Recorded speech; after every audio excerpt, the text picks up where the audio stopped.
Wewe mtazamaji wa kipindi cha Viwanjani, una mengi sana ya kuyasikia, una mengi sana ya kuyafahamu, ikiwemo kile ambacho kinakwenda kujiri siku chache zijazo katika ligi ya mabingwa barani Afrika na kombe la shirikisho pia kwa timu za Tanzania, lakini pia ligi kuu ya NBC ambayo inarejea rasmi baada ya mapumziko ya kupisha kalenda ya FIFA. Sasa kesho shughuli inaanza katika ligi kuu ya NBC kwenye viwanja viwili, CCM Kirumba pamoja na pale Tanzanite Kwara Babati mkoani Manyara. Nikwambie tu kwamba moja kati ya vitu vitamu utakavyovishuhudia kupitia kisimbuzi chako cha Azam TV kwenye upande wa channel zetu za Azam Sports Jumamosi hii ni Silver Strikers dhidi ya Young Africans katika mchezo wa mkondo wa kwanza kusaka tiketi ya hatua ya makundi ligi ya mabingwa barani Afrika, mchezo ambao utakaochezwa pale nchini Malawi na utashuhudia kupitia Azam Sports 2 HD. Lakini pia siku hiyo ya Jumamosi kwa maana ya kesho kutwa KMKM dhidi ya Azam FC kwenye mchezo wa kombe la shirikisho barani Afrika, mchezo ambao utachezwa majira ya saa 10:45 jioni. Siku ya Jumamosi ambayo imeshiba vingi sana, utashuhudia mchezo wa The Classic kati ya Bayern Munich dhidi ya Borussia Dortmund saa 1:30 usiku. Lakini Jumamosi hiyo hiyo pale katika jiji la Rome nchini Italia kutakuwa kuna mechi kali kati ya AS Roma dhidi ya Internazionale Milan saa 3:45 usiku. Siku moja baadaye kwa maana siku ya Jumapili wekundu wa Msimbazi Simba watakuwa kule Eswatini kucheza mchezo wa mkondo wa kwanza dhidi ya Nsingizini Hotspurs katika kusaka tiketi ya ligi ya mabingwa Afrika hatua ya makundi. Lakini pia Flambeau Center dhidi ya Singida Black Stars, mchezo ambao utakochezwa pale Bujumbura Burundi. Lakini Jumapili hiyo hiyo kuna mechi kali katika Serie A, mechi ambayo itahusisha AC Milan dhidi ya Fiorentina, mechi ambayo utashuhudia kupitia Azam Sports 3 HD. Hizo ni burudani za michezo kwenye channel za Azam Sports weekend hii, na kama nilivyokujuza awali, kesho ni siku ambayo ligi kuu ya NBC inarejea. Dodoma Jiji watakuwa mzigoni na Fountain Gate, lakini pia Pamba Jiji wenyewe watakuwa pia nyumbani kutafuta alama 3 za kwanza katika ligi kuu ya NBC dhidi ya Mashujaa. Mimi ni Alwatan Ramadhan Ngoda, karibu sana katika Viwanjani kwa siku hii ya leo, na wachambuzi wangu wa zamu kwa siku hii nitakuwa naye kama ambapo nilikuwa naye siku 2 mfululizo, ndugu yangu kaka yangu Andrew Kinga Mkono, lakini pia tutakuwepo na Adrian James kwenye kuangalia kile ambacho tunacho kwa siku ya leo. Huwa mara nyingi sana wanaopenda weekend tabasamu lao huwa linaanza kuonekana usoni kuanzia Jumatano. Wale ambao wanapenda weekend. Sababu kwa Jumatano Alhamisi zinabakia siku 2 tu. Alhamisi na Ijumaa siku inayofuata kinawaka weekend. Wale ambao hawapendi weekend ikishafika Alhamisi wanaanza kuona gani tena hii. Tuna ratiba zetu tushazoea kushinda ofisini. Sasa inakuwaje? Wapo hawapendi kama nyumbani kwao kufurahia, nataka wakae kazini. Kuna nyumba ina amani ya kukaa. Kwa sababu bado, kwa hiyo mwache bwana. Tumemvisha jezi mechi sio yake. Mechi sio yake. Tumemvisha jezi mechi ujui basi. Kuna mtu unamwona anawahi kufika kazini na achiliwa kuondoka. Sasa kwa mfano kama wewe ukaa nyumbani unafanya ndio chukua sasa hivi unakaa nyumbani. Nishaibua jezi. Nishaibua jezi. Tulia kaa kule juu. Kama alivyokaa Aubameyang kwenye mechi ya mwisho ya Gabon na Burundi. Kaa kule. Bwana poa, tunashukuru Mungu. Tumekucha salama. Tupo kwenye mchaka. Kama hivyo tunashukuru, weekend inakuja, weekend nzuri. Sisi ni shauku ya weekend. Na weekend hii unajua itatupa tabu. Hasa Jumamosi. Jumamosi. Yaani utashindwa uangalie wapi. Kwa sababu kuna mechi zinachezwa saa 10, mechi zote nzuri. Yanga anacheza saa 10, Azam anacheza saa 10. Kuna mechi za ligi kuu hapo. Yaani unaiona jinsi gani utaangalia dakika 5 huko, ukija huko goli lishafungwa umekosa tukio. Kwa hiyo hapo hapo kwa TV unaweka mechi fulani. Alafu kwenye Azam Max huku unaweka mechi nyingine. Alafu unaambia wife naomba nitumie na Azam Max yako. Ugomvi atakuangalia tamthilia zake kama Rukaia. Alafu hapo cha kuwakumbusha watazamaji ni kulipia mapema. Yes. Sababu mechi ile hizi siku hizi, yani kama kulipia anza kulipia leo. Kesho ikifika Jumamosi unakuwa na vurugu sana. Shida sana. Changamoto. Simu zinaita sana. Mbona mpaka sasa haijafunguka? Haijafunguka, nimelipia haijafunguka. Umelipia sana ngapi? Kwa sababu umechelewa kulipa. Haiwezekani mwambie siku nyingine alipaga inatoka. Sasa siku hizo unakuwa tofauti na leo. Yaani leo ni siku nyingine kabisa. Leo kuna mechi, unajua kwenye mabanda umiza wote watu wanalipia vingamuzi vyao, hata kama hujalipia leo, hata kama unalipia kile cha siku chache kwa sababu unajua kuna mechi basi unalipia. Kwa hiyo unakuwa hesabu zako tu hapa mpaka fulani. Na of course kwanza channel za mpira hazina cha wiki, yani mwendo wa mwezi. Piga 28 yako una uhakika burudani zote maisha. Safi kabisa bwana, weekend ifike tu. Vipo vingi sana tupate burudani. Watu wanaona Pantev kwa mara ya kwanza, umeona meneja mkuu Pantev kwa mara ya kwanza. Vile vifufichwa vinaenda kuonekana hadharani. Kocha msaidizi Matola Yanga kocha msaidizi hana jambo. Anataka kuona yeye ana jambo, tusimbebeshe jambo. Ana jambo. Yaani vyote vitavofanywa ni va Roman. Yaani vyote master plan ni Roman. Yeye msaidizi atafuata maelekezo ya Roman. Ushauri atamshauri yupo. Sijui lakini tuone. Bwana sikiliza, bwana huyu. Alafu unajua kwanza amekuja juzi tu. Timu anakaiona tangu ajaje? Tusubiri na umuhimu wake. Ndio maana Pep Guardiola kila siku anabadilisha kocha msaidizi. Carlos Rose yule kakaa na Ferguson yule miaka mingapi wale? Mingi sana. Hapo lakini hajawa ameshindwa kuwa na kocha wa timu nyingine. Mpaka baadaye huko wakaamua kuondoka. Kwa hiyo tusubiri tuone, lakini tunajua ili la kwake ile kabisa. Basi sawa, tuanze jahazi la viwanjani kwa kuangalia taarifa ya kwanza kabisa kwenye soka letu, ambapo hii inahusu Young Africans kuelekea Malawi tayari kuikabili Silver Strikers. Klabu ya Yanga imeondoka leo asubuhi kuelekea nchini Malawi kuikabili Silver Strikers ya nchini humo kwenye ligi ya mabingwa barani Afrika, mpira utakaochezwa siku ya Jumamosi. Wachezaji waliokuwa kwenye majukumu ya timu zao za taifa wamejumuishwa kwenye kikosi cha Yanga ambacho kimeondoka leo hii asubuhi. Wamewahi Umewahi? Yes. Nimeona Zimbwe. Hata Waazam wamewahi, wameenda Zanzibar moja kwa moja. Jana nimeona Fei kwenye mazoezi. Kwa hiyo kwa sababu alicheza mechi wakachukua ndege karudi Tanzania. Kwa jambo moja, lakini yani kuna ile fatigue ya safari pia hiyo ipo. Kwa hiyo unaweza kawai, lakini yule pro atacheza. Kafika jana Zanzibar tena katoka Dubai. Dubai hapo ni mwendo wa masaa kama 4-5. 4.5. Kuna zile safari za kutoka Amerika Kusini. Hizo masaa 14. Zile anatoka Amerika Kusini anarudi Uingereza. Hizo safari ndefu sana. Kuvuka bahari kutoka huku sio bahari ya nini kwenda kuvuka Atlantic kwenda huku. Ni hatari. Hizo kizaza kingine. Kuna kitu ambacho watu wanakichukulia kama kina athari hasi zaidi kwa wachezaji ambao wametoka kudumu kwenye timu za taifa kuja kujoin kwenye club na kwenda kwenye mashindano makubwa kama haya, kwenye mechi kubwa kama hizi za club. Kwangu mimi naona hakuna kilichopotea kwa sababu akiwa kwenye kambi ya timu ya taifa ana train. Hakuwa picnic wala sio kwamba baba alikuwa mapumzikoni au alikuwa moyo anajiuguza mguu. Yuko kwenye mazoezi. Unadhani ni kitu gani ambacho pengine kitakuwa kinamsumbua kocha kwenye hili kwenda na timu na kundi fulani ambalo alikuwa ana train nalo muda wote na kujoin na wachezaji ambao walikuwa kwenye camp ya timu ya taifa siku chache kabla ya mechi? Kikubwa mimi ninachokiona kwamba kwa kocha yeye hii changamoto hasa ukiwa na wachezaji wakubwa ambao wanajielewa, wachezaji wenye weledi kama hawa, tunaamini kwamba wanaweza kufuata maelekezo haraka. Na ndio hiyo ndio kwa sababu timu ya taifa sio sehemu ya kwenda kufanya mazoezi ya muda mrefu.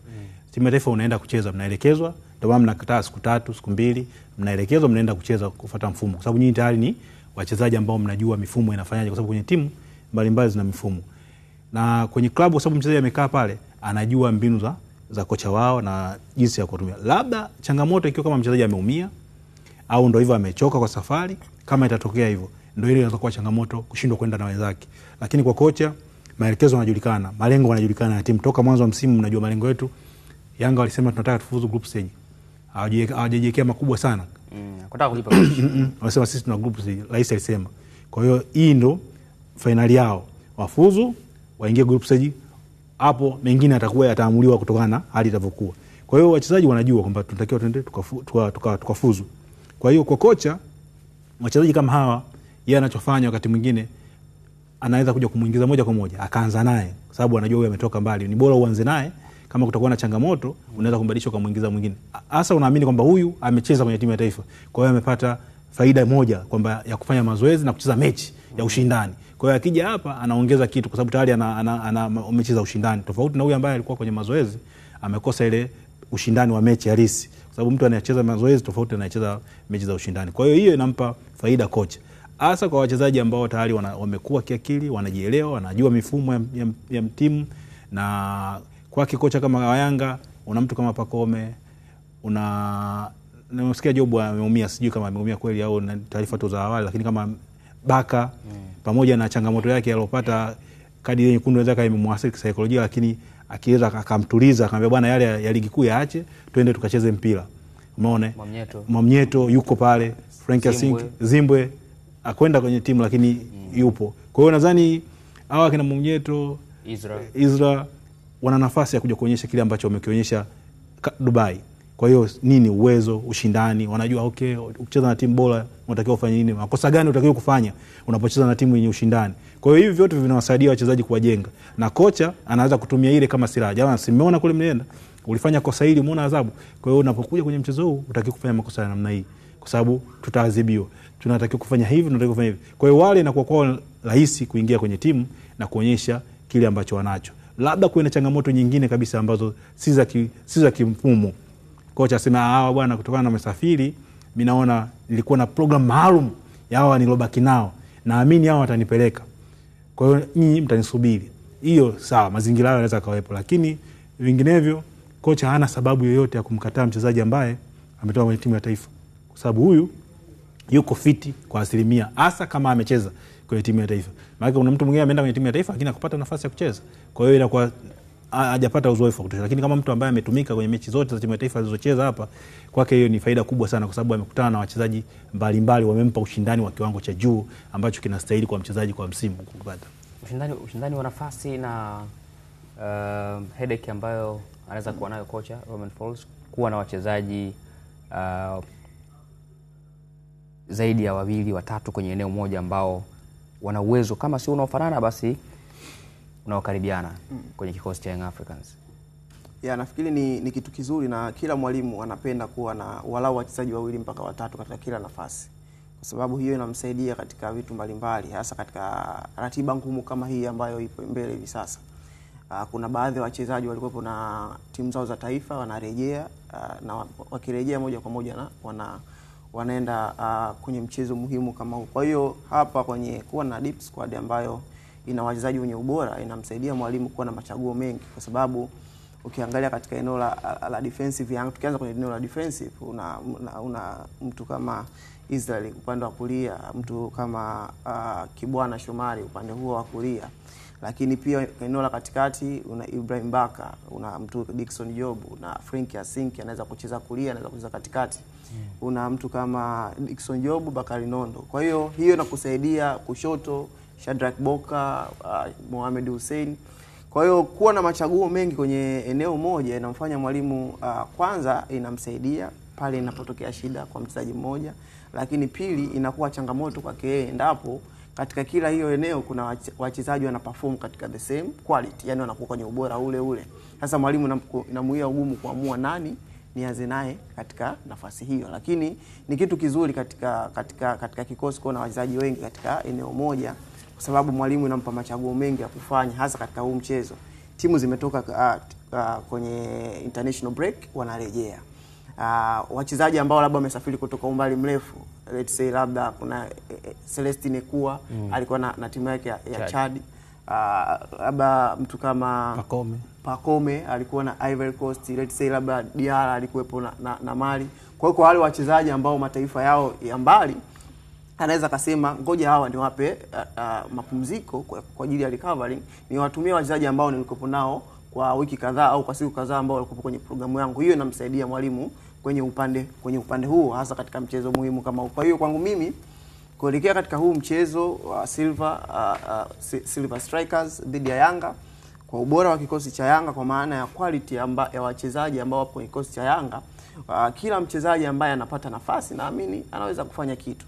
Turejee mtu kama Andambwile, mchezaji ambaye misimu kadhaa nyuma alikuwa hapewi nafasi. Hata mtu kimuuliza mshabiki wa Yanga, nitajie viungo wa Yanga, mtu hawezi kumtaja Andambwile. Kwa nini anamtaja Mudathiri, atamtaja Aucho, atamtaja nani, lakini hivi sasa ukimwambiwa Andambwile ni mmoja mchezaji muhimu kwenye kikosi cha Yanga, ndio hiyo quality ambayo tunazungumzia kwamba kila mchezaji ambaye yupo kwenye timu hizi kubwa na Duke Abuya kina Duke Abuya, yes, kuna Duke Abuya. Kwa hiyo kila mchezaji ambaye yupo kwenye hizi timu kubwa ana quality, lakini na swala la nafasi kupata kuonyesha hiyo quality yake sometimes inakuwa shida kutokana na mtu ambaye yupo mbele yake tayari ameprove na mwalimu amemwamini moja kwa moja.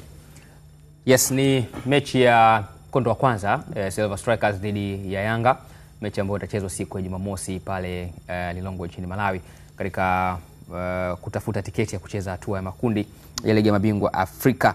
Na unaona nafasi ya Yanga kuilainisha kama si kuimaliza mechi hii katika mechi ya mkondo wa kwanza? Mechi nafasi ipo, lakini ni mechi ngumu kwa sababu Silver Striker wenyewe sifa yao hawana cha kupoteza kwenye hii mechi.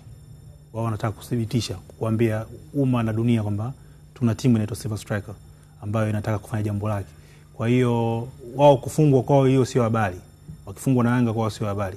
Ila wakimfunga Yanga ile ni mbwa kamla nani? Binadamu kamla mbwa. Kwa hiyo wao wana jambo la kufanya. Kwa hiyo na wenyewe sifa yao mkubwa ni timu ambayo inashambulia sana. Hawana hofu kwenye kushambulia. Hata kwenye ligi yao wanafanya vizuri. Unaona? Kwa hiyo Yanga wakienda waende kwa tahadhari kwa sababu huyu yeye hana cha kupoteza sana. Japokuwa anatafuta kwa mara ya kwanza kuingia kwenye group stage. Yanga anatafuta kuweka historia kuendelea kubaki kwenye group stage. Kwa hiyo kuna watu ambao wana malengo mawili tofauti hapa. Umeona? Kwa hiyo Yanga wana nafasi kama watatulia na kufuata maelekezo vizuri ya kocha, wana nafasi ya kupata matokeo mazuri kwenye mechi. Lakini kwa pale ugenini mechi itakuwa ngumu kwa sababu hata mechi yao iliyopita wa jamaa pale nyumbani walifunga goli pale. Na hilo ndio lilowasaidia kwenda kufuzu. Kwa hiyo unaona kwamba nao wanajua kutumia vizuri uwanja wao nyumbani. Kwa hiyo na Malawi na wenyewe wanajaribu kuboost mpira wao. Kwa hiyo hii ni mechi ambazo zinakupa heshima na kuboost mpira. Kwamba jana tukimfunga Yanga kama huko na goli la mama na huko na kuna magoli ya namna hiyo. Kuna watu watakuwa wamewekeza tukimfunga Yanga, tunaweka historia. Soka letu linapanda. Huenda na sisi kuanzia msimu ujao tutakuwa na timu 3 au timu 4. Kwa hiyo hii ni hatua muhimu kwa Malawi wao kuhakikisha kwamba hii mechi wanapata matokeo. Kwa hiyo kwa Yanga lazima wajipange. Nafasi ipo lakini sio kwa ile tunasema 50-50 kwamba lolote linaweza kutokea. Na cha kuongezea hapo, hii Silver Strikers wachezaji wake wengi, yani ni timu ambayo inaundwa na wachezaji wengi kutokea ndani. Kwa maana wengi wao ni wa Malawi. Kwa hiyo kama JKT Tanzania. Kama JKT Tanzania. Kwa hiyo sio timu ambayo inatisha sana, japokuwa ni timu ambayo imeshinda mataji 9 ya ndani ya ligi ya Malawi. Lakini kwa siku za hivi karibuni pia imekuwa haina matokeo yale mazuri sana. Mchezo wao wa mwisho walicheza na hii timu ambayo imetoka kutoka ya Madagascar, timu ambayo imetoka na Madagascar. Sijazungumza huo ni mchezo wa ligi unazungumzia. Nazungumzia mchezo wao wa ligi ya mabingwa ambao walicheza na timu kutoka Madagascar na uwanja wao nyumbani kutoka suluhu ya bila. Kwa hiyo ukiangalia kwa maana ya madaraja ya timu hizi mbili, Yanga na Silver Strikers, Yanga bado wana daraja kubwa sana, lakini pia wana uzoefu ukilinganisha na Silver Strikers. Kwa hiyo hii inawapa Yanga hatua kubwa ya kufanikiwa, yani ya kumaliza mchezo hata wakiwa katika uwanja wa ugenini. Japokuwa mara nyingi timu ikiwa katika uwanja wake wa nyumbani inakuwa ni timu tofauti, inacheza tofauti kabisa kwa sababu wana ile fan base ambayo inawapa support nyuma yao, wana ile hamasa ya kufanya vizuri zaidi. Kwa hiyo kwangu naamini Yanga wana hiyo nafasi ya kufanya vizuri licha ya kwamba watakuwa katika uwanja wa ugenini. Yes, hiyo ni kwa upande wa Young Africans, lakini kwa upande wa pili kwa maana ya watani zao Simba Sports Club nao pia wanaondoka leo kuelekea nchini Eswatini kuikabili Nsingizini Hotspurs, ambapo siku ya Jumamosi utachezwa mchezo huo wa ligi ya mabingwa Afrika. Meneja habari na mawasiliano wa klabu ya Simba Ahmed Ali ameeleza kwa kina maandalizi ya timu hiyo. Kwenda vizuri, namshukuru Mwenyezi Mungu. Tumecheza mechi 2 za kirafiki nzuri kweli kweli ambazo ilikuwa ni kipimo kizuri haswa kwa mwalimu kuiangalia timu yetu. Tumecheza dhidi ya Al Hilal mechi 2. Ya kwanza tumepata ushindi magoli 2-1, ya pili tukafungwa mabao 4-1. ambayo kwetu ilikuwa na faida kubwa kweli kweli. Michezo miwili dhidi ya Al Hilal imemuonesha mwalimu ana timu ya aina gani, ana wachezaji wa aina gani, na wapi aanzie kazi yake kwenye kutengeneza mipango yake kuelekea mechi yetu dhidi ya Nsingizini. Kwa hiyo tayari mwalimu ameshapata pa kuanzia, ameshajua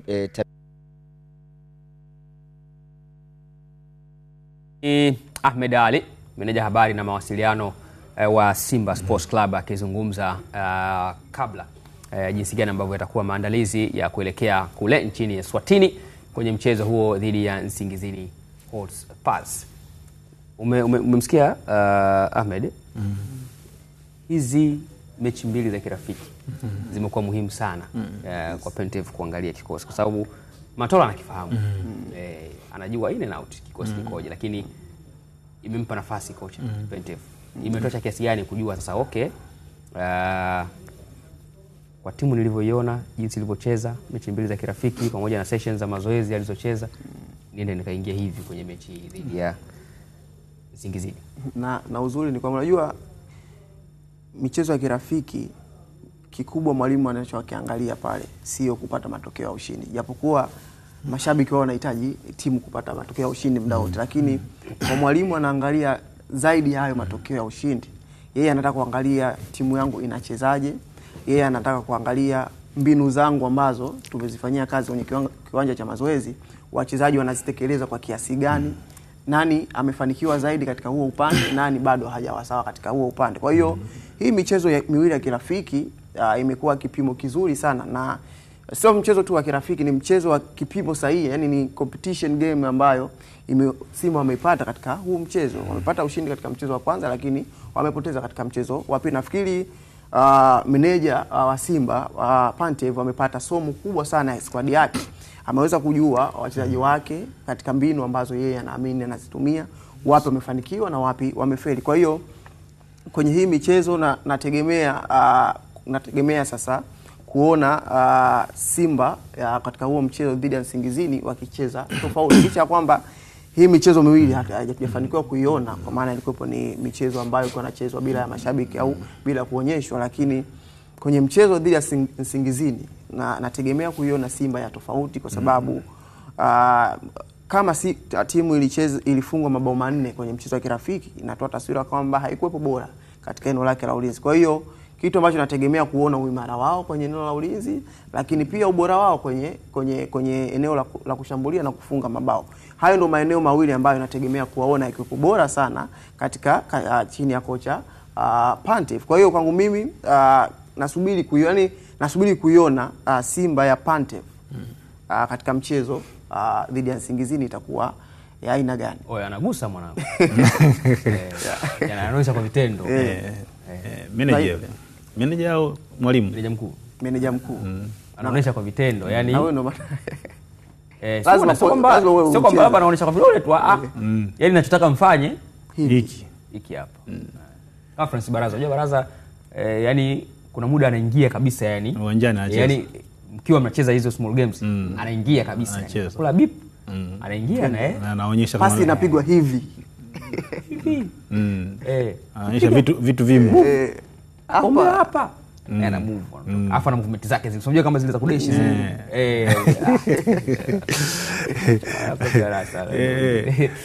nafasi ya Simba nayo kuimaliza hii mechi na kuirahisisha safari mapema. Nafasi ya Simba ni kubwa. Nafasi ya Simba ni kubwa kutokana na ile hamu yao ya mafanikio, na kocha na manager wao anachotaka kwa timu, na wana Simba wanachokitaka, kwamba kuona na historia yao inaonyesha kwamba wanafanya vizuri kwenye mechi zao za kufuzu. Nimejaribu kuangalia kikosi kitachoondoka na Simba. Watamkosa Kamara kipa, watakwenda na Yakub pamoja na Hussein Abel. Kwa hiyo kwenye nafasi ya goalkeeper nako Yakub anabidi akathibitishe zaidi ya kile alichokionyesha juzi kwenye mechi ya Stars. Alikuwa kama ana panic fulani hivi juzi, naona ndio kufungwa ulikuwepo, lakini yeye alikuwa ana panic ambayo sikujua ilikuwa imetokea wapi. Kwa hiyo nadhani ana jambo la kwenda kufanya kwenye mechi hii, kwa sababu anaenda kuaminiwa tena kwenye bilingoti, na kufuzu kwa Simba ni ubora wake langoni na kujihakikishia nafasi kwenye kikosi cha Simba. Sasa ndio nafasi, unajua unapokwenda kwenye sehemu kuna mtu yupo na amepata matatizo, unabidi wewe utumie matatizo yake wewe kufanikisha kwenda. Casillas wakati anaingia Madrid naye alikuwa pale mkongwe yule, alipopata matatizo tu alivyoanza kudaka ikawa biashara imeisha. Kwa hiyo na yeye Yakubu inabidi aende akaonyeshe hivyo. Kingine Mohamed Bajabel hatakuwa kwenye safari. Kwa hiyo inaonekana bado hajawa fit kwenda kwa ajili ya safari. Lakini bado nawapa Simba nafasi ya kufanya vizuri, na kocha Pantev anaonekana ni muumini wa 4-3-3. Ile ambayo tumezungumza jana, atakuwa na viungo watatu nyuma wakabaji, atakuwa na viungo wawili pale ambao wanasaidia kutokea pembeni, na mshambuliaji labda mmoja ataamua kwanza na Mwalimu au Mkwala au Soa, yote atakayeamua kuanza naye. Kwa hiyo ana nafasi ya kuamua kuanza na nani pale mbele. Unaona? Lakini cha msingi hao wa nyuma watatu wa nyuma wanawasaidiaje washambuliaji? Unaona? Hao ndio jambo kubwa sana, kwa sababu unapokuwa na 4-3-3 kwanza watu wanakwenda pamoja. Unaona? Mnatengeneza sana koni zile mnazitumia sana kwenye kufuatana, kwa sababu ili msiachane. Hiyo inamsaidia timu kwenye kushambulia na vile vile kwenye kuja kurudi nyuma kujilinda, kwa sababu mnakuwa mko karibu. Ile inakuwa inasaidia kwenye safu ya kiungo pale na kuwafanya wawe bora zaidi. Lakini hata hivyo na wapinzani wao nao wanajitafuta na wanataka kudhibitisha. Juzi walimtoa mtu anaitwa Simba Bora. Kwa hiyo anaweza kusema hawana si wale tu Simba. Kwa hiyo na wenyewe hiyo itawafanya waingie vizuri. Wana mchezaji wao Mgana yule Kingsley. Kwa hiyo nao wana kitu cha kuwaonyesha mashabiki, na umeona hamasa yao kwenye mitandao ya kijamii, wanaonyesha hii mechi wanatamani sana kufanya jambo, hasa wakizingatia wenzao misimu mitatu minne iliyopita walitolewa pale na Simba walipigwa goli 4 pale. Kwa hiyo nao wanataka kuambia jamani, nyinyi mmefungwa lakini sisi hatutofungwa kama vile. Kwa hiyo hicho na chenyewe kinaweza kuongeza hamasa kwao. Ndio maana unaona kampeni yao imekuwa kubwa sana. Nadhani uwanja utakuwa na watu wengi sana kwenye mechi hii, kwa sababu naona wana kampeni kubwa sana kuhamasisha mashabiki, na tiketi tayari washatangaza mapema kiingilio. Kwa hiyo unaona wana jambo ambalo wanafanya, na promotion ya timu ya mchezo wameichukua vizuri. Kiangalia kwenye mitandao ya kijamii unaona kweli wameamua kuipiga promo mechi hii, na wanataka kitu kutoka kwenye hii mechi. Na wana sababu nao wanataka kujenga soka lao la Eswatini kwenye medali ya soka la Afrika. Kwa hiyo na kuongezea hapo hawa Nsingizini Hotspurs nategemea Simba kupata upinzani mkubwa sana, yani upinzani mgumu. Ukiniuliza mchezo wa Yanga na Silver Strikers na Simba na Nsingizini, Simba ana mchezo mgumu sana. Kwa sababu hawa Nsingizini hasa wakiwa katika uwanja wao wa nyumbani, imekuwa ni timu ambayo inafanya vizuri sana. Mchezo wa mwisho kwenye ligi wa hivi karibuni walicheza na Mbanane Highlands, ambao walifanikiwa kushinda karibu mchezo. Mbanane Highlands ni moja ya timu kubwa sana pale Eswatini, walifanikiwa kuifunga. Kwa hiyo inatoa picha moja kwa moja kwamba hawa Nsingizini sio timu ya kuibeza sana, licha ya kwamba ni timu ambayo ndio imeanza kusikika kwa siku za hivi karibuni. Ni timu ambayo nayo inataka kutengeneza image yake kwenye soka la Afrika. Kwa hiyo ili kutengeneza image kwenye soka la Afrika lazima ufunge hawa giant wa Afrika, ikiwemo Simba. Unajua Simba hivi sasa kutaja moja ya timu kubwa barani Afrika, lazima utaje Simba. Kwa hiyo Simba ana kazi kubwa ya kuendelea kudhibitisha ubora wake na ukubwa wake dhidi ya Nsingizini. Lakini pia Kinga Mkono hapa alizungumzia kuhusu 4-3-3. Unajua 4-3-3 ni moja ya mfumo ambao wakati unamiliki mpira unatakiwa unatoka kwa haraka sana. Kitu ambacho chini ya Fadlu hatukuwa na hakipo kitu. Kwa hiyo kama mwalimu Pantev anaamini kwenye 4-3-3, lazima kwanza wachezaji wake wawe na kasi wakati wanamiliki mpira, yani wawe wanatoka kwa kasi kubwa sana. Lakini cha pili, kwenye 4-3-3 mara nyingi mawinga wanafanya kazi kubwa sana. Yani mawinga wako wanatakiwa wawe na skills kubwa sana kwenye kushinda 1v1. Yani kwenye 1v1, kwa sababu kwenye 4-3-3 mawinga wanautanua zaidi uwanja, wanacheza zaidi kwenye touchline. Wakati huo wale viungo wawili wanaitwa advanced midfield ambao wanacheza zaidi katika hizi half space, katikati wa beki wa kati na beki wa pembeni. Kwa hiyo timu yako inatakiwa iwe na ubora mkubwa sana wakati wakivuka katika eneo la katikati kwenda kwenye eneo la mpinzani. Kasi yake iwe kubwa sana, lakini pia ufanisi mkubwa katika kila nafasi ambazo zinatengenezwa. Kwa hiyo ni mfumo ambao ni mzuri sana endapo ukiwa na wachezaji ambao wataweza kucheza kwa ufanisi na kufanikiwa katika kila kitu ambacho wanakifanya. Lakini kubwa zaidi tunaenda kwenye mechi hizi kwa Yanga na Simba, mashabiki wao wanataka pila biliani. Yani tushindavyo yani ndio kelele zilizokuwa hapa nyingi sana. Yani kwa hiyo hawa kocha na manager wajue kwamba yani washindavyo, lakini wao wanataka kuona mpira wa kuvutia. Mpira gani wa kuvutia? Tunataka tuone uwanjani. Hicho ndio kikubwa ambacho wanacho. Sio tushinde tu. Sio kushinda tu. Tunataka mpira biliani. Tuone mpira ukicheza. Boli itembee. Pigwa pasi 60 kabla ya goli. Kwa hiyo vikoi vya kutosha. Lakini tulimbia akapiga sana watu madogo. Uwezekano wa Simba msimu ujao kuhama pot upo inawezekana kama kutoka kwenye pot 2 kwenda kwenye, kama watafika group stage na kufanya wakifika robo finali, kwanza robo finali wanaweza kuhama. Wakifika robo finali wanaweza kuhama. Atoka nani pale? Yaani kana waza pale atoka nani? Mtu anatoka tu. Efficiency tuanze kupiga mahesabu nani tuanze ngapi. Naweza karoa. Pale juu pagumu. Pale pagumu. Hivi Al-Ahly, Esperance na amekwenda Pyramid bado. Pyramid bado anajitafuta. Pale zilikuwa timu tatu. Nani Esperance do you say yes Wydad. Sasa pale juu anatoka nani? Tukamkabe Wydad. Ana matokeo mazuri kidogo. Wydad ambaye sasa hivi ipo kwenye shirikisho. Kwa hiyo inaweza ikawa faida kwa Simba. Lakini Simba na uzuri au baya sasa hivi hakuna ile swala la kudondokea. Ashirikisho yani kutoka huko na huko hamna. Kwa hiyo wewe ulikochagua ndo huko ulikwenda ndo upate kutaki. Sio kama sikio nimeshindwa huko sasa nije huko. Huko nataka kuharibu mipango. Watu wa mipango yao. Kila mtu aendelee na njia yake. Nataka Champions League. Nendeni huko Champions League. Tutakutana mwishoni wa msimu. Kwa hiyo lakini tunaambia ulifika nafasi ya ngapi? Lakini Simba ukimwangalia kama Mpanzu atarudi kwenye ubora wake pembeni. Kibu atarudi kwenye ubora wake pembeni, au nani acheza pembeni mwingine? Mutale anaweza akatokea mshambuliaji mwingine akatokea pembeni vile vile. Mimi bwana kuna jambo kubwa ambalo anaweza kufanya. Mabadiliko yoyote yanayofanywa kwenye benchi la ufundi huwa mara nyingi sana yanakuja na mabadiliko hata ya uchezaji na kwa wachezaji. Kuna surprise kubwa sana. Ndio hicho mtoka kuzungumza hapa kwa Yanga kusana Ndabwile. Ndio ukiongea hapa. Yaani kocha ni mtu, yani kuna mtu ana damu yake na zinaendana naye huyo mtu. Au mnataka mlazimishe kama ile bwana kocha basi ingia kwenye mfumo wa Chama. Kama Chama kashinda kuingia kwenye mfumo wake. Maana Kibu pale ndo alikuwa ameingia. Watu wasema kocha kama vipi kama Chama aingie kwenye mfumo basi wewe ndo uingie kwenye mfumo wake. Kwa hiyo kitu ambacho ndo kusema ngodo unaweza kushangaa Mutale kwa Pantev ndo akawa panga pangua. Lakini bado anaweza kwa sababu msimu uliopita alifunga magoli mengi. Msimu uliopita tu wewe mechi ngapi umeona anachokifanya? Hasa mechi ya mwisho hiyo alichokifanya muone. Kwa hiyo ni mtu sahihi akikaa pale mbele, na hata Simba kumbakisha mimi nasema amefanya jambo kubwa sahihi. Kwa pressure ile. Anaweza kufanya jambo kubwa sana. Na huku pembeni Simba nyuma waendelee kumwamini Mligo, anaweza kucheza vizuri.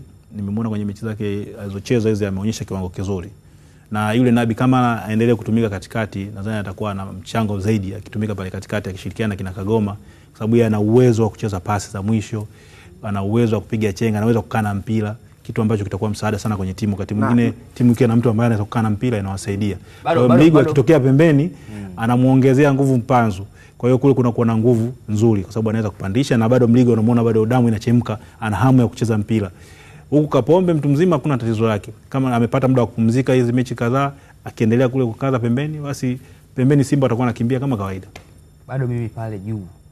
Pale juu kwa Soa, Mwalimu na Mkwala. Pale juu bwana pale. Pale hatari. Sababu unajua yani wote uwezo wao ni mkubwa. Alafu wote hivi karibuni wamekuwa kwenye form nzuri. Kwa haraka kwenye form ya kufunga. Sema Mwalimu kafunga recently tu hapa. So anayekatoka kufunga na anaonesha kabisa kwamba anataka kuingia kwenye kosti. Na hapo anataka kudhibitisha. So unajua amechukuliwa kule kama kulikuwa na zengwe fulani hivi kutoka Singida. Yaani anaonekana kama huyu mtu mmoja matatizo sana. Kwa hiyo matatizo yake lazima ayasahau matatizo nje ya uwanja, uwanjani awape Simba kitu. Unamuona akiingia anapambana sana, na hata akifunga unamuona kama anashangilia kwa nguvu, yani anaambia bwana mimi nina jambo la kuwafanyia Simba. Nadhani hiyo ndio mtihani wake mkubwa alikuwa nayo. Sawa, tumemalizana na Yanga na Simba kwenye ligi ya mabingwa Afrika. Twende kwenye kombe la shirikisho sasa, ambapo matajiri wa Chamazi Azam FC wameendelea kujifua kwa siku 3 mfululizo visiwani Zanzibar, tayari kuikabili KMKM visiwani humo kwenye mchezo wa kombe la shirikisho utakaochezwa siku ya Jumamosi. Azam FC ukumbuke tu waliondoa El Merreikh Bentiu ya Sudan Kusini, wakati KMKM ilifanikiwa kutinga hatua hiyo baada ya kuiondoa AS Duport ya Djibouti kwenye mchezo wa mkondo wa kwanza, mchezo wa hatua ya awali, raundi ya kwanza ya mtoano. Kutoka visiwani humo, mwenzetu Musa Kawambwa anatuarifu. Ni katika uwanja wa mazoezi hapa New Amani Complex, viwanja vidogo hapa nje ya dimba kuu, ambalo mchezo utakapochezwa Jumamosi ya tarehe 18 saa 10:15. Kocha Frohai Benge akiwa anaendelea kuwanoa wachezaji wa Azam FC, na taarifa njema ni kwamba wale ambao walikuwa kwenye kikosi cha timu ya taifa ya Tanzania, Taifa Stars, kilichocheza mchezo wa kirafiki kule Dubai dhidi ya Iran na kupoteza kwa mabao 2-0, wachezaji hao wamewasili katika squad hii ya Azam FC. Kama unavyoona tuko mazoezini na wachezaji wetu wote walifika mapema alfajiri baada ya mchezo wa kirafiki dhidi ya Iran. Wachezaji wetu wote 7, kila ambaye alikuwa anahisi kwamba anapaswa kuwepo ndani ya timu alikuwa tayari zimeshafanyika arrangements za wao kutoka Dubai, na uzuri ni kwamba walitua moja kwa moja hapa Unguja, Zanzibar, na baada ya hapo wameingia, na leo nafikiri mmewaona wakiwa na train, wana siha njema, kila mtu anaonekana yuko sawa. Bahati nzuri ni kwamba leo ni tarehe 15, kwa hiyo bado kuna siku zingine 2 kabla ya mchezo tarehe 18. Maana kesho tarehe 16, 17, 18 mchezo. Watafanya recovery, wataendelea na mazoezi na session ambazo wanafanya wenzao, na baada ya hapo tutawashuhudia kwenye mchezo. Putin kuna masuala fulani hivi ya wanasemaje, masuala fulani hivi ya maandishi ya taifa lake, kwa hiyo alikuwa anashughulikia pasipoti yake, ameshamaliza, kila kitu kiko sawa.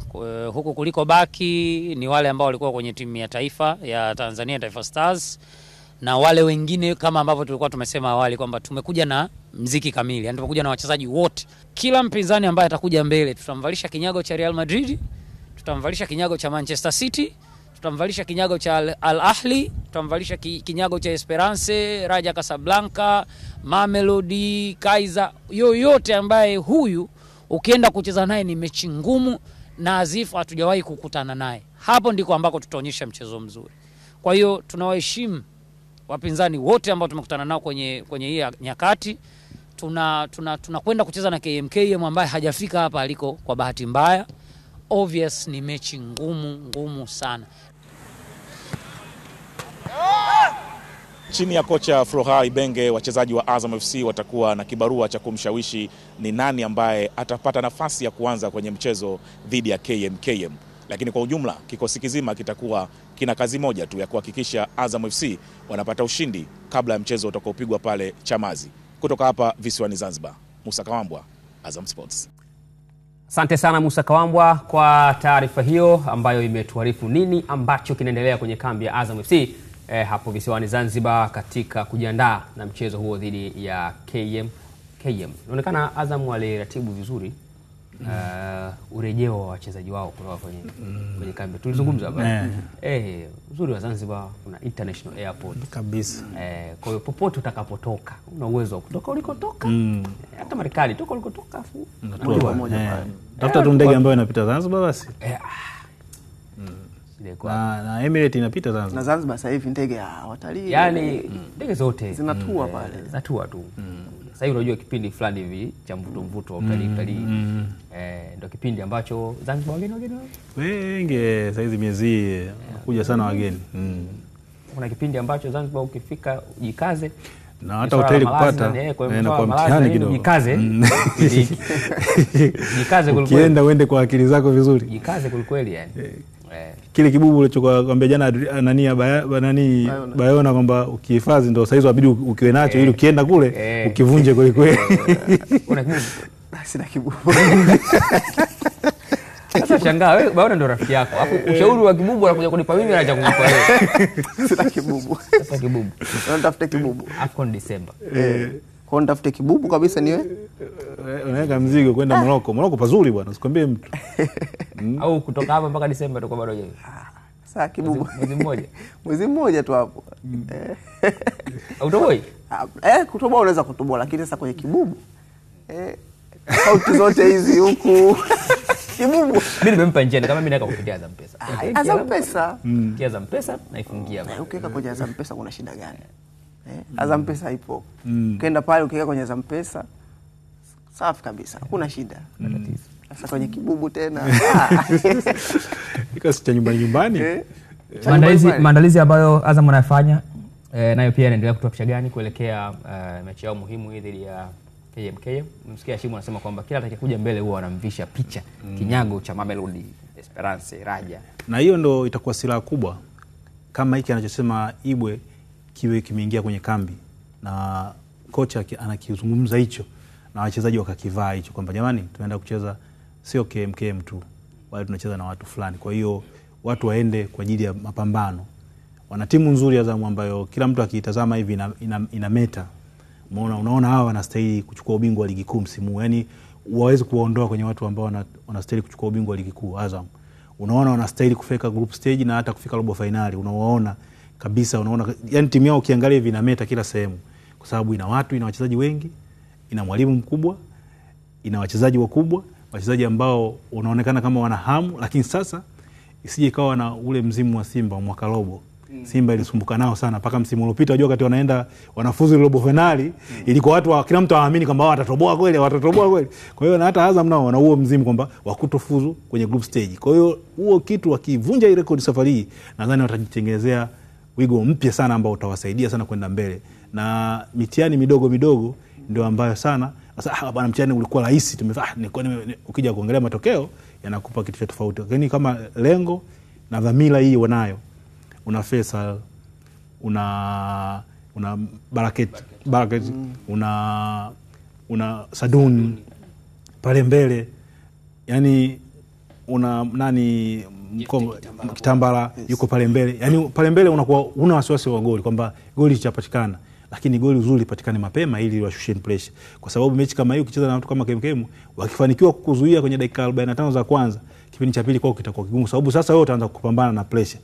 Lakini kama ukifanikiwa kuwafunga mapema ukawafungua, na wenyewe watajua basi siku ile jamani sisi wadogo, ngoja tucheze mpira tu mechi iishe. Kwa hiyo kwako itakuwa nafuu kwa sababu umewafungua mapema.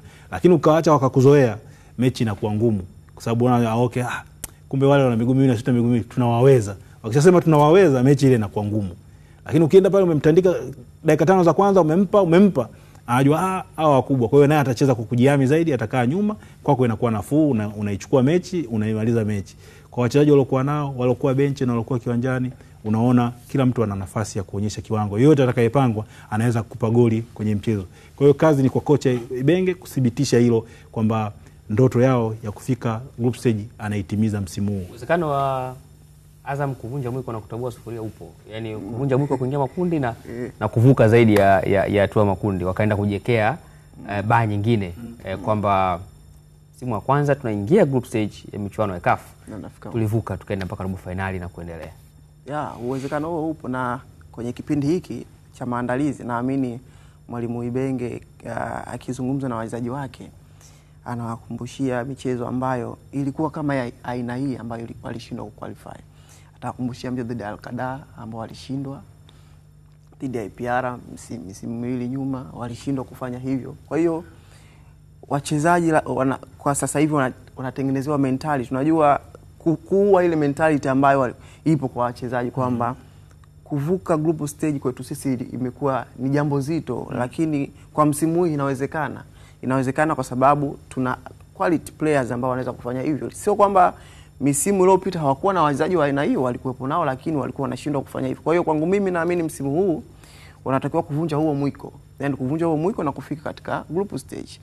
Kwa aina ya kocha ambaye yupo naye, naamini wanaweza kufanya hivyo kwa sababu yeye mwenyewe anataka kuendelea kujenga CV yake kuendelea kuwa kubwa, kwa sababu kama akishindwa kufanya hivyo atakuwa kwenye CV yake kuna doa limeingia kwamba Ibenge ameshindwa kuivusha timu katika group stage, kwa kitu ambacho hakitakuwa kizuri kwake. Kwa hiyo kwa kipindi hiki cha maandalizi yani kutokuudharau huu mchezo kwamba hawa ni KMKM timu ndogo, nafikiri kitu ambacho kinatakiwa kisifanyike, kuwapa heshima kama ni timu ambayo imevuka kuja katika hatua hii na wao wanataka kwenda katika makundi. Kwa hiyo quality player ambao Azam wanao, naamini itakuwa silaha kubwa kwao kufuzu kwenda katika hatua inayofuata. Na kufuzu kwenda katika hatua ya group stage watakuwa wamefikia malengo, lakini sasa wanatakiwa kutengeneza historia nyingine ambayo itawekwa, kwa sababu hata Yanga wakati wanatafuta kwenda katika group stage kwa mara ya kwanza hawakuishia hapo. walifika mpaka katika hatua ya robo finali ambapo waliondolewa na Mamelodi Sundowns. Kwa hiyo ni kitu ambacho hata Azam anatamani kufanya hivyo. Kwangu mimi naamini unaweza kufanya hivyo, na ili kuweza kufanya hivyo unatakiwa katika huu mchezo wa kwanza dhidi ya KMKM waonyeshe njia kwamba tunaweza kwenda katika group stage kwa kushinda. Yani sio kushinda, washinde kwa statement kwamba tumeshinda kwa statement kwa idadi kubwa, tumeshinda kwa convincing. Kwamba unashinda kwa convince mwalimu, kwa convince mashabiki kwamba sisi tumeshinda, na mchezo unaofuata tutaenda kukamilisha ratiba ya kwenda katika group stage. Kwa hiyo kwa aina ya wachezaji ambao wapo ndani kikosi cha Azam, kwa aina ya kocha ambaye wapo naye hivi sasa, naamini na kila sababu ya kufanya hivyo msimu huu kwenda katika hatua inayofuata. Sawa, tukiwa bado tunaendelea kusalia katika kombe la shirikisho barani Afrika na uwakilishi wa Tanzania huko kwa Azam FC pekee, bali pia kwa Singida Black Stars ambao kikosi chao tayari kimeanza safari kutoka Singida kupitia Dar es Salaam kuelekea nchini Burundi kuikabili Flambeau du Centre ya nchini humo kwenye kombe la shirikisho barani Afrika. Mabingwa hao wa Sekafa wanajivunia kikosi bora walicho nacho msimu huu ambacho kimefanikiwa kupenya hatua hii kwa kumtoa Rayon Sport ya Rwanda kwa kumfunga michezo yote miwili. Au ni Singida Black Stars. Wametoka zao Singida, wakaingia Dodoma, wakala SGR mpaka Dar es Salaam. Dar es Salaam wanachukua pipa Bujumbura. Yani ametoka Rwanda kumfunga Rayon Sports, anaenda jirani Burundi. Anaenda kumaliza kwa majirani zake. Anaenda kucheza na ndugu wawili, anataka kumalizana nao vizuri. Hii ni mechi ambayo itakuwa na ushindani mkubwa sana. Itafanana kidogo na mechi iliyopita. Hasa nimewajaribu kuwafuatilia wa Flambeau. Unaona kwamba wana timu ambayo ina ushindani. Na ushindani wao hata kwenye ligi wako nafasi ya 3 na wanaonekana wanafunga magoli. Wanafunga magoli. Wamecheza mechi 7, wameshinda mechi 5, wamedraw 1, wamefungwa 1. Kwa hiyo unaona ni timu ambayo tayari moto umewaka, na kwenye mashindano ya kimataifa walicheza hawajafungwa. Kwa hiyo wanakuja kwenye mechi ambayo wanaamini kabisa na wenyewe wana nafasi, kwa sababu Singida nayo ni timu ambayo haijawahi kufanya vizuri kwenye mashindano. Ndio kwanza inashiriki kwa mara ya kwanza. Haina historia, sema ina wachezaji wenye rekodi. Walitolewa na Future. Kipindi kile haikuwa Singida Black Stars. Kwa hiyo tunaizungumzia kutokana na jina lake na maisha yake. Unajua kwenye rekodi wale Fountain Gate ndo wana ikichukuliwa jinsi ndio inasomeka ile kule. Inaonekana wale Fountain Gate wanaonekana walichia kushiriki kwa shirikisho. Na wakakaribia kuingia group stage. Yes, kwenye rekodi zinaonekana hivyo, unaona? Na hii ndio changamoto ya kuchukua jina na kubadilisha tu jina kidogo. Kwa hiyo ni hizo changamoto ambazo zipo. Kwa hiyo nawaona kabisa Singida mechi yao itakwenda kuwa ngumu, lakini uwezo wa Master Gamondi, uwezo wake mkubwa wa kusoma mchezo, na anajua mchezo wa Afrika, ana rekodi nzuri katika soka la Afrika. Kwa hiyo inawabeba Singida. Kingine na wachezaji waliokuwa nao, kuna wachezaji mmoja wanaweza kuamua mechi. Miongoni mwao Chama, maarufu Shakei, ambao tunawazungumza sana, wamekuwa na nafasi kubwa. Kule nyuma kuna mabeki ambao wana uwezo, wakina Kijili wanaonyesha kiwango kikubwa sana tokea ameingia kwa Gamondi. Anapandisha vizuri timu, anampa maswali ile nani mgana Alkwasi Andy Kofi anampa maswali Andy Kofi. Kwa hiyo ni jambo ambalo linaonyesha ushindani wa timu. Kwa hiyo unaona kabisa Singida wana kitu kikubwa ambacho wanakuja kuonyesha. Wanataka kuonyesha kwa mara ya kwanza Tanzania inakuwa na timu 4 zinazofuzu kwenye hatua ya makundi. Hapa kwa Azam atakayefuzu yote ni Tanzania. Kifuza KMKM, akifuzu Azam Tanzania. Kwa hiyo hawa Singida, Yanga na Simba ndio ambao wanacheza zidi. Japokuwa kwenye kafu Zanzibar inaonekana hivyo. Lakini kwenye nani tutabao tukisema Tanzania tuna timu 4. Na tukajisifu kama Tanzania. Na ilibakia kidogo mpaka kwenye FIFA hiyo hivyo. Ilibakia kidogo sana, unaona. Kwa hiyo nadhani hii ni mechi kubwa kwao, mechi yenye ushindani hasa uwanjani, na tutaona mpira kama wale tuliona kwenye mechi iliyopita. Watu watapishana sana. Hiyo ni kwa upande wa kombe la shirikisho barani Afrika. Turejee sasa nyumbani kwenye ligi kuu ya NBC, ambapo baada ya kusimama kwa wiki kadhaa kupisha kalenda ya FIFA, ligi kuu ya NBC inarejea juma hili, kwa maana ya mwishoni mwa juma hili kwa michezo miwili. Mchezo mmoja ni mchezo wa Pamba Jiji ambao watawakaribisha Mashujaa FC katika mchezo utakaochezwa saa 8 mchana katika uwanja wa CCM Kirumba jijini Mwanza. Hicho ni kikosi cha kocha Francis Baraza. Nafikiri ndio utakuwa mchezo wa kwanza nyumbani. Na wanasaka alama 3 za kwanza kabisa. Wako serious yao. Yeah. Sababu wakipoteza mchezo huu utakuwa mchezo wao wa 3. Mchezo wao wa pili kupoteza. Kutoka sare na Namungo wakafungwa na Yanga. Na Yanga walifungwa na Yanga. Kwa hiyo ni mchezo wao wa 3 ambao ni must win game kwao. Kwanza watakuwa nyumbani, lakini kwa kile ambacho nimekiona katika mchezo wao wa mwisho dhidi ya Yanga, licha kwamba kilichotofautisha ni daraja la ubora, kwamba Yanga wana daraja kubwa la ubora, lakini kwa jinsi ambavyo walicheza katika ule mchezo wakiapply kile na kwa kiongezea kidogo, naamini wana hiyo nafasi ya kupata ushindi katika mchezo wao wa kwanza katika uwanja wao wa nyumbani. Kwa hiyo ninaamini kwa kocha mwenyewe Francis Baraza ambaye ameprove juu ya ubora wake akiwa na Biashara, ameprove juu ya ubora wake akiwa na Kagera Sugar. Ni kocha ambaye ana viwango vikubwa sana vya kubadilisha timu, ni kocha ambaye ana viwango vikubwa sana vya kubadilisha individual performance ya mchezaji mmoja mmoja na kufanya kuwa mkubwa zaidi. Kwa hiyo hiko ambacho nakiona kwa Pamba Jiji chini ya Francis Baraza, naamini kitakuwa na msaada mkubwa sana, na kwa kuanzia katika mchezo wao wa kwanza katika uwanja wao nyumbani inawapa asilimia kubwa sana kupata matokeo ya ushindi. Upande mwingine Fountain Gate wao watakuwa nyumbani kuikabili Dodoma Jiji kwenye mechi itakayochezwa majira ya saa 10:30 jioni. Ukumbuke kwamba Fountain Gate wamecheza michezo 3 na yote wamepoteza, wakati Dodoma Jiji wamefanikiwa kushinda mchezo mmoja, sare moja na wakapoteza mchezo mmoja. Hivyo Fountain Gate wanakwenda kusaka alama 3 za kwanza katika mechi ngumu kweli dhidi ya Dodoma Jiji. Mechi ngumu ya Fountain Gate. Kwanza Fountain Gate wana kazi, wanaokaribisha uwanja umefungwa viti. Kwa hiyo ukifungwa afu watu wamekaa, unajua inatia huzuni sana. Uwanja umekuwa mpya, yani wana jambo hilo la kudhibitisha. Kingine walituambia hawakufanya vizuri kwa sababu kikosi chao kilikuwa kamili. Sawa, tulikubali. Sasa wana wachezaji wao wote. Tunataka tuone kile ambacho walikuwa kinawafanya wasifanye vizuri kiuchezaji. Ndio walifungwa, lakini walikuwa wanaonyesha ushindani. Na sasa changamoto yao nyingine, kocha naye hayupo, aliyekuwa nayo mara kwanza, sijui kama yuko na Kitambi hayupo.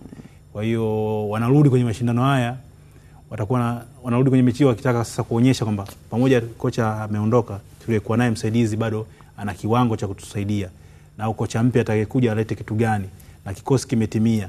Na Dodoma Jiji wenyewe vile wanajitafuta, hawana kocha, na kocha wao naye alikuwa na changamoto. Kwa hiyo umekuta timu mbili ambazo hapa karibuni zilikuwa chini ya makocha wa muda. Kwa hiyo hao makocha wa muda wana jambo gani kutuambia?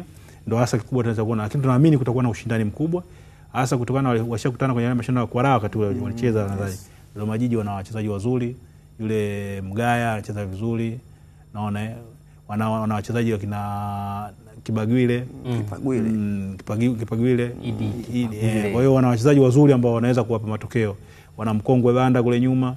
Kwa hiyo wana watu vile wa Dodoma Jiji. Kwa hiyo nadhani mechi itakuwa nzuri na ushindani. Hakuna timu ya ligi kuu iliyokuwa kinyonge. Hakuna timu ya ligi kuu iliyokuwa kinyonge. Bwana, baada ya kuangalia ligi kuu ya NBC na michezo yake hiyo miwili walau kwa muhtasari, turejee kwenda kuangalia kidogo maandalizi ya mchezo kati ya KMKM na Azam FC utakuwa pale katika visiwa vya Zanzibar kwenye uwanja wa New Aman Complex. Maandalizi yake yamekamilika kiasi gani? Huyo hapa Hussein Ahmada, katibu mkuu wa ZFF. Ukitazama Azam, timu yao iko vizuri msimu huu. Wana mwalimu mwenye uzoefu mkubwa Afrika, Ibenge, lakini mchezaji mmoja ambao wamesajili msimu huu na wale ambao wapo kipindi kirefu, kina Faisal ambao wameongezwa mikataba na kwa pale. Naona kabisa ni timu ambayo imeimarika vizuri msimu huu, na ndio maana matokeo yao yamekuwa mazuri katika raundi ya kwanza. Zidi ya timu ya Al-Mareh Bintu kutoka South Sudan kule yalikuwa ni bora matokeo yao ugenini na nyumbani Tanzania. Lakini kwa upande wa KMKM na wao wako hivyo. Naona wana mwalimu mpya Hababu, wamesajili hapa na pale kidogo, wachezaji wapya wengi wanao pia kutoka nje ya Tanzania, na wao wamefanya vizuri. Wanafika mpaka hatua hii ya mchezo huu wa raundi ya pili, wametoa timu kutoka Djibouti na kushinda mechi zote mbili nyumbani na ugenini. Though walicheza hapa mechi zote mbili kwa sababu timu ya Djibouti walikuwa hana uwanja ambao umekidhi vigezo vya CAF, lakini bado tumezingatia kwamba ni mechi mbili nyumbani na ugenini, na bado KMKM wameweza kushinda zote mechi mbili katika muendelezo. Kwa naamini mchezo huu utakuwa na kuvutia na aina yake. Sisi kama ZFF kusema la kweli tunauendea mchezo huu kwa tahadhari kubwa, sababu tunafahamu ni timu mbili kutoka Tanzania, moja kutoka Tanzania bara, nyingine hapa visiwani. Kwa tunaamini kwamba ni kama dabi fulani hivi ya Tanzania, na tunafahamu siku zote zinapokuwa zinakutana timu kutoka bara na visiwani zinakuwa ziko za namna gani. Kwa hiyo kwa sisi kama Zede tunauchukulia kwa tahadhari kubwa mchezo huu na kwa umakini mkubwa, tukiamini kwamba ni mchezo ambao unakwenda kuchukua historia lakini pia na heshima za vilabu vyote viwili hivi. Kwa hiyo kimsingi tunaamini kwa mchezo kuvutia na aina yake kweli kweli. Kwa sababu tumesema hapa kwamba kinachotazamwa hapa sasa, Azam wao wamekuja kama Azam, wanatamani kwenda hatua ya makundi kama Azam Football Club.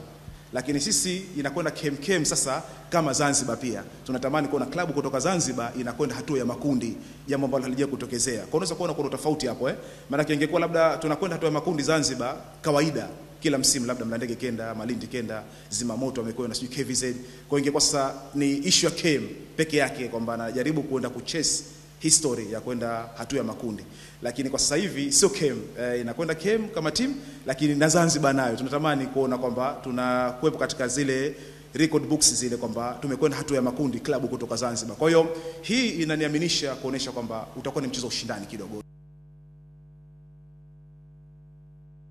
Katibu mkuu wa ZFF akizungumza maandalizi ya mchezo huo wa KMKM na Azam FC, lakini pia akizungumza shauku yake kama Mzanzibari na shauku ya Wazanzibari kwa ujumla ya kushuhudia timu kutoka Zanzibar ikicheza hatua ya makundi ya michuano ya CAF kwa maana ya kombe la shirikisho. Kwa upande wa soka la wanawake, Siasia Queens wenyewe makazi yake huko mkoani Iringa inaendelea na mazoezi kwa ajili ya msimu mpya wa ligi kuu ya wanawake Tanzania bara, huku wachezaji 13 wakiachwa na kusajiliwa wapya. Akizungumza na viwanjani, kocha mkuu wa timu hiyo amesema kwa sasa ana jumla ya wachezaji 23 ambao wote ni wazawa, huku wachezaji wa kigeni wakitarajiwa kujiunga dirisha dogo kama anavyoeleza Muhammad Nyaulingo. Hii ni viwanjani moja kwa moja kutoka mkoani Iringa, na hapa ni ndani ya eneo ambako vijana hawa wa Siasia Queens wanaendelea na mazoezi ya kuweka timamu viungo vyao vya mwili, ikiwa ni maandalizi pia ya kuianza ligi kuu ya wanawake Tanzania bara msimu mwaka 2025-26. Vijana hawa wamekuwa kwenye pre-season kwa takribani wiki 2, lakini wamekuwa wakifanya mazoezi ya kifundi na kimbinu zaidi. Lakini hii leo wameamua kuweka miili yao safi katika eneo hili la gym. Lakini wiki inayofuata sasa ya 3 watakuwa mkoani Morogoro, ambako huko watacheza michezo mbalimbali ya kirafiki kwa ajili ya kuhakikisha wanaangalia namna gani kikosi chao kilivyo, sehemu gani kuna pungufu, lakini eneo gani pia ambalo liko vizuri zaidi. Nimezungumza na mwalimu mkuu wa timu hii ambaye kwanza anaanza kutueleza idadi ya wachezaji ambao wameondolewa kwenye kikosi hiki na wale wapi ambao wameingia, lakini nini hasa anakitarajia kwa msimu huu.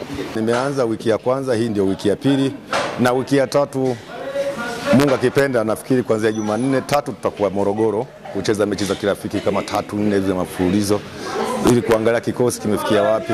Nadhani tunakoelekea tukakuwa kuzuri. Na maingizo mapya wachezaji wangapi pengine kwa msimu huu? Msimu jana tulikuwa na wachezaji 23. Na msimu huu tumeacha wachezaji 13. Kuna tulioacha, kuna wengine ambao wamechukuliwa na vilabu vingine. Tumeingiza maingizo mapya 12. Tuliacha 10 wa zamani na tumeingiza maingizo mapya 12. Sasa hizi tuna wachezaji 22 mpaka sasa hizi. Tumeacha balance ya nafasi kama 3, 4, 5 hivi kwa ajili ya dirisha dogo kuingiza pro. Sema almost waliondoka ambao walikuwa kikosi cha kwanza ni 2. Lakini wengine wote waliobaki tunao wa kikosi cha kwanza. Kwa hiyo ukijaribu kuangalia kwenye wachezaji 11 wameondoka 3 wa kikosi cha kwanza, wamebaki 8. Kwa hiyo tumeingiza maingizo mengine ya wachezaji 12. Nafikiri nadhani timu itakuwa nzuri kwa sababu maingizo mapya naona yanivutia, yanaonyesha kwamba kuna kitu wanacho ambacho kinaweza kuja kusaidia klabu. Lakini moja ya maeneo ambayo mwalimu anaona alikuwa na changamoto kwa msimu uliopita ni eneo la ulinzi pamoja na eneo la ushambuliaji. Anasema amekusha ingiza maingizo mapya na malengo yake ni kuona msimu huu anatimiza malengo ya kumaliza nafasi ya 4 ama hata kuchukua ubingwa kabisa wa ligi kuu ya wanawake Tanzania bara.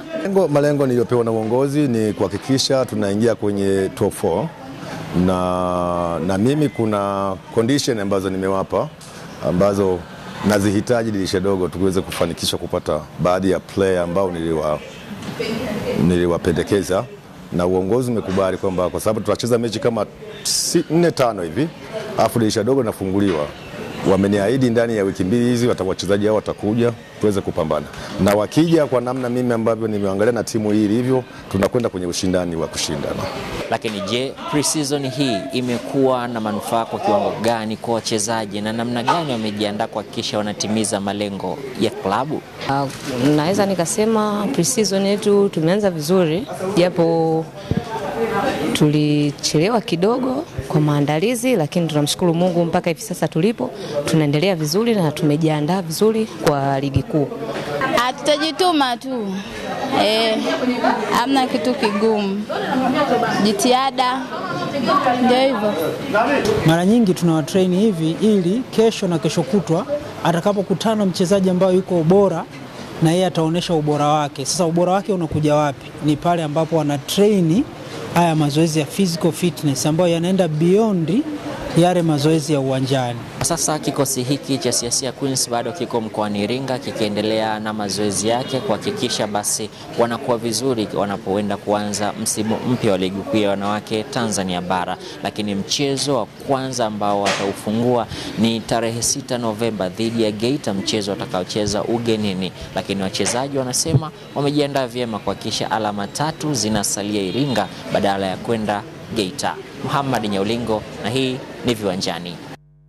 Asante sana Muhammad Nyaulingo kwa taarifa hiyo kutoka mkoani Iringa kuhusiana na timu ya wanawake ya Siasia Queens. Mimi ni Alwatan Ramadhan Goda, niliokuwa nao hapa Andrew Kinga Mkono pamoja na Adrian James. Hii ni Viwanjani.